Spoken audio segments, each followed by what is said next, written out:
जहां 65 या 70 हजार ईवीएम मशीन आती थी, वहां 1.5 लाख ईवीएम मशीनें आ जाएं, तो वो ईवीएम मशीनें कहां रखी गई थी, कौन से उपचुनाव में रखी गई थी, कहां रखी गई थी, क्या तेजस्वी को या विपक्षी पार्टियों को इसके बारे में जानकारी दी गई थी? जितना बड़ा आक्रोश दिख रहा था, तो सोशल मीडिया पे बहुत से लोगों ने लिखा कि जब बिहार की जनता को भुखमरी में रहना पसंद है, बेरोजगार रहना पसंद है, तो ये विपक्ष के नेता फालतू में उनके समर्थन में क्यों खड़े होते हैं? पप्पू यादव हार गए, जिन्होंने बिहार की बाढ़ में लोगों की सहायता की थी।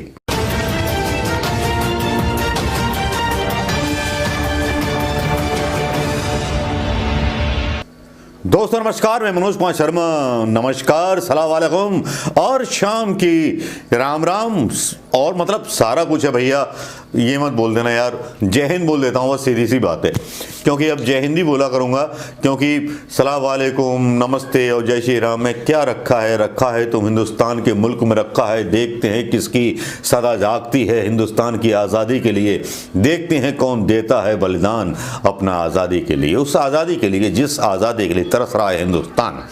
जिस तरह से बिहार के नतीजों पर मैं बात करना चाहूँगा, जिस तरह के बिहार के नतीजे आ रहे हैं और जिस तरह के बिहार के नतीजों पर बहुत धीमी धीमी चालें चली जा रही हैं, बहुत धीमी धीमी बात की जा रही है, उसको देख करके मैं भी हैरान था। जिस तरह का तेजस्वी की यादव में एक भीड़ आ रही थी, लग रहा था कि तेजस्वी यादव सारा परिदृश्य बदल देंगे, बिहार को बदल देंगे। लेकिन एंड टाइम पर जो आंकड़े आने लगे, उन आंकड़ों ने शायद मुझे भी सोचने पर मजबूर कर दिया। ये आंकड़े क्यों आए, किस लिए आए?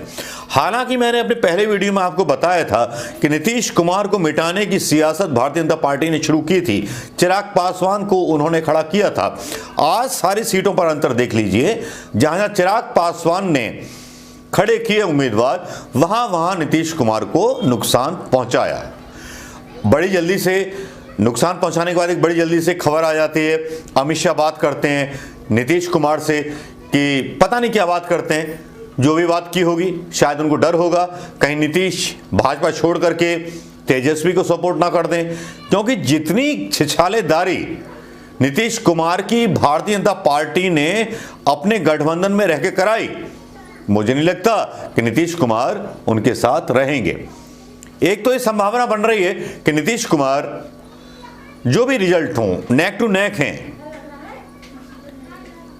नीतीश कुमार आ सकते हैं तेजस्वी के समर्थन में, तेजस्वी को मुख्यमंत्री बना सकते हैं। एक संभावना यह भी है। गोदी मीडिया जो है सुबह से दबाव बनाया हुआ है, जिन सीटों पर 70 से 80 सीटों पर जो थी आरजेडी या महागठबंधन के लोग आगे चल रहे थे, तो उन्हें पीछे दिखा रहे थे, उनकी सीटें बढ़ा दी। ये दबाव चुनाव इलेक्शन कमीशन का आया। ये रणनीति समझिए, उस रणनीति को मैं आपको समझाना चाहता हूं। मेरा बस इतना कहना है कि वो रणनीति आप समझिए, जिस रणनीति पर वेल फेल और एजुकेटेड सियासत की एजुकेटेड भारतीय जनता पार्टी काम करती है। वो सारी सीटें भारतीय जनता पार्टी के खाते में डाल के दिखाई जाने लगी। जहां 500 सीट से पीछे चल रही थी या 700 सीट से पीछे चल रही थी या 200 वोटों से पीछे चल रही थी, वो सारी सीटें भारतीय जनता पार्टी के अंदर डाल दी गई और बताया जाने लगा 124 और 111 का आंकड़ा। अब इसमें भी कैलकुलेशन है। इस कैलकुलेशन को बताऊंगा तो आपकी आत्मा थर्रा जाएगी। आप बोलेंगे यार ईवीएम के बारे में सवाल उठाओगे। हाँ, ईवीएम के बारे में भी सवाल उठाना बहुत जरूरी है। दोस्तों, आज सुबह उदित जी का एक ट्वीट आता है जिसमें बोलते हैं ईवीएम के ऊपर आरोप लगाते हैं, और उसके बाद गोदी मीडिया मुखर हो जाता है, कांग्रेस के प्रवक्ता से सवाल पूछने लगता है सीधे सीधे, कांग्रेस के प्रवक्ता प्रेम कुमार जी से और सबसे, कि उन्होंने ऐसा बयान दे दिया, ये कर दिया, वो कर दिया। अंजना ओम कश्यप का 15 मिनट तक उनसे सवाल जवाब होता रहता है, लेकिन वो शिष्टता के साथ नकार देते हैं। उनका बयान अपना है, उनका इमेजिनेशन अपना है, पता नहीं कैसे कैसे पीछे छुड़ाते हैं कांग्रेस के वो प्रवक्ता। लेकिन अब हालात ये चल रहे हैं कि उनको एक्सप्लेन भी मैं आपके बीच करूंगा तो शायद आपको यकीन ना होगा कि कितनी बड़ी घपलेबाजी हो गई है इस इलेक्शन में कोरोना के नाम पर। शायद किसी ने ध्यान नहीं दिया होगा इसके बारे में। ध्यान देता भी क्यों? क्योंकि आज जब उनका बयान आया उदित जी का, उसके बाद चुनाव आयोग की सफाई आई। ईवीएम मशीनें जो हैं वो प्रोटेक्टेड हैं, उनके साथ छेड़छाड़ नहीं की जा सकती, बिल्कुल नहीं की जा सकती, मान लिया। लेकिन कोरोना के टाइम पर आपने बूथ बढ़ा दिए, आपने मशीनें बढ़ा दी, ईवीएम मशीनें बढ़ा दी और धीमी प्रक्रिया चली, मतलब वोटों की गिनती की। ये भी अपने आप में हुजूर आला बहुत बड़ा उदाहरण है, क्योंकि जहां 65 या 70 हजार ईवीएम मशीन आती थी, वहां 1.5 लाख ईवीएम मशीनें आ जाएं, तो वो ईवीएम मशीनें कहां रखी गई थी, कौन से उपचुनाव में रखी गई थी, कहां रखी गई थी, क्या तेजस्वी को या विपक्षी पार्टियों को इसके बारे में जानकारी दी गई थी, या वहां पर उनके एजेंट्स, चुनाव के जो एजेंट्स होते हैं वो वहां तैनात थे? शायद नहीं होंगे। ये मुख्य प्रश्न शायद मीडिया ने आपसे अभी तक नहीं उठाए होंगे। मेरा मन किया, जो मेरे मन में घुमड़ रहे थे सवाल, हो सकता है कि आपके मन में भी घुमड़ रहे होंगे ये सवाल, कि अचानक से चुनाव आयोग का आना और ये बताना कि हमने बूथ बढ़ा दिए थे, ईवीएम मशीनें बढ़ा दी। तो जो ईवीएम मशीनें बढ़ाई हुई हैं, क्या उसका वोट पहले तो कास्ट नहीं है? चुनाव आयोग एक फोन की घंटी पे काम करने लगता है जब जब इनकी विश्वसनीयता पर सवाल उठता है। और यहां तो प्रधानमंत्री मोदी जी की पार्टी ने जश्न मनाने की तैयारी कर ली है नीतीश की मौत की। राजनीतिक मौत नीतीश जी की हो गई है, जो भारतीय जनता पार्टी ने करवा दी चिराग पासवान के द्वारा। ऐसी कम से कम 50 सीटें थीं जहां चिराग पासवान ने सीधे सीधे नुकसान पहुंचाया नीतीश कुमार को, अपने आप को मोदी जी का हनुमान बोलकर। यहां एक दूसरा चेहरा और लेके आना चाहूंगा, तेजस्वी यादव का। तेजस्वी यादव ने प्रधानमंत्री मोदी को सीधे सीधे टारगेट नहीं किया, राहुल गांधी के अलावा।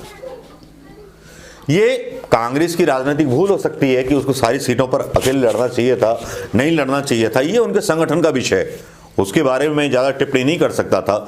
उनके राजनीतिक जानकार, राजनीतिक पंडित अपनी राय रखते होंगे, लेकिन यहां खेल हो गया।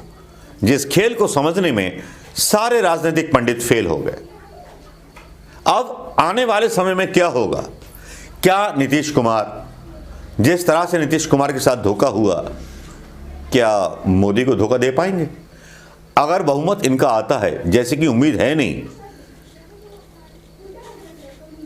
हेड टू हेड मामला चल रहा है, 112, 113, 114 सीट वो और 120 सीट मतलब एनडीए नीतीश कुमार का गठबंधन। कब टैली बदल जाएगी, ये भी ऐलान कर दिया चुनाव आयोग ने कि देर रात तक आ पाएंगे नतीजे, किस तरह से कैलकुलेटिंग किए जाएंगे। ये समझने वाली बात है दोस्तों।